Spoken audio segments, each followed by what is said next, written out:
Hi, thanks for tuning in. I am Cecilia Manella, and I hop on here every single week and share some mental health tips and tricks. Today, I want to welcome you into talking about a conversation about quitting and failure. And just pause for a moment, and I want you to think about, what do you think about when you think about quitting? What comes to mind with the word quitting? What emotions show up for you? When was the first time that you quit something and potentially felt negative repercussions from it? It's so weird that we live in a time and a culture where we don't actually promote quitting at all. We see this, we see so much value in sticking to something and following through on something. And you see this a lot in kids. You know, we sign them up for soccer and your kid just like hates soccer so much. And we say things like, you can't quit, you got to see it to the end, you made a commitment. And we kind of push, push, push.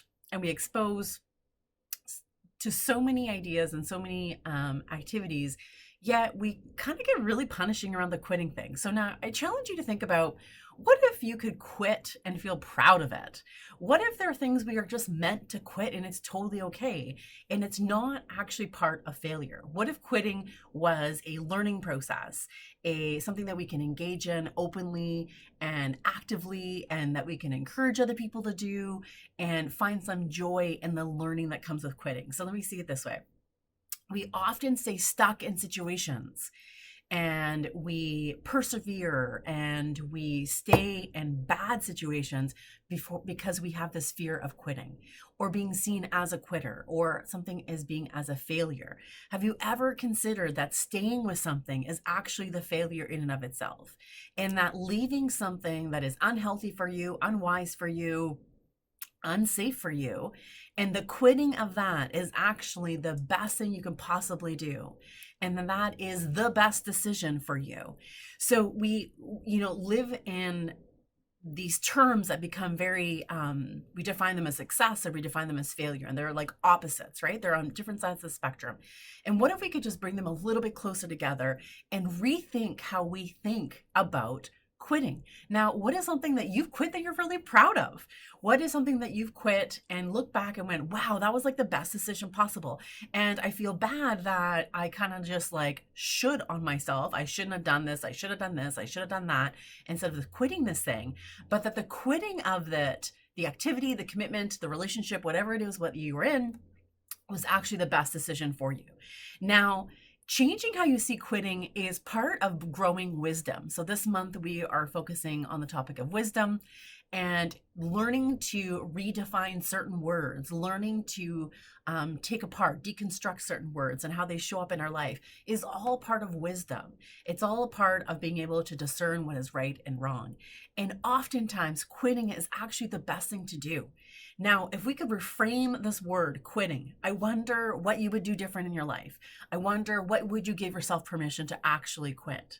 What would you give yourself permission to not label as a failure, but see it as a conscious decision that you've made to move towards wellness in your life? We need to stop looking at quitting something or ending something or breaking a commitment to something as the wrong decision. Now, really prime examples, when I went back to university in my early 20s, I was floating around. I thought I was going to do psychology, and then I changed my mind. I went to criminology and then sociology, and I quit all these things. And in that quitting, it allowed me to discern what I liked and didn't like. It allowed me to discern what was a good fit for me and wasn't a good fit for me. And this is how I landed in social work. And social work is where I found my home. Now, if I had stuck it out, if I had stuck with criminology and just persevere through it, despite how much I didn't like it, because of my fear of quitting, then I wouldn't be where I am right now. I'd have a totally different trajectory. And so in the quitting, there's lots of learning. We don't always have to see commitments right to the end in order to have the lessons or the learning that we want to take away from it. Oftentimes, quitting something is okay. I've started and closed businesses. I've quit things. There's lots of learning to do in that. And then beating yourself up for it is actually not helpful. And What you can do instead is embrace quitting as a choice that you can make towards wellness. That is a conscious choice that you make towards wellness. And it starts in how we talk to our kids about it. It starts how we talk to the young people in our life about it. And it also starts with the way that you talk to yourself about what's actually happening. The chitter chatter in your head that's happening all the time, that's passing judgment, that is telling you what to do and not to do. You can challenge that and reframe how you see quitting and embrace it as a step towards learning something, a step towards a newness, a step towards wellness in your life, instead of it being framed as this negative thing that we do. So I wish you well on your quitting. Make a list of all the things that you really want to quit and why you want to quit them. Maybe write down the things that you quit before in the past and where you can reframe them in something that was a really good choice for you, that took you towards wellness in your life, to good mental health.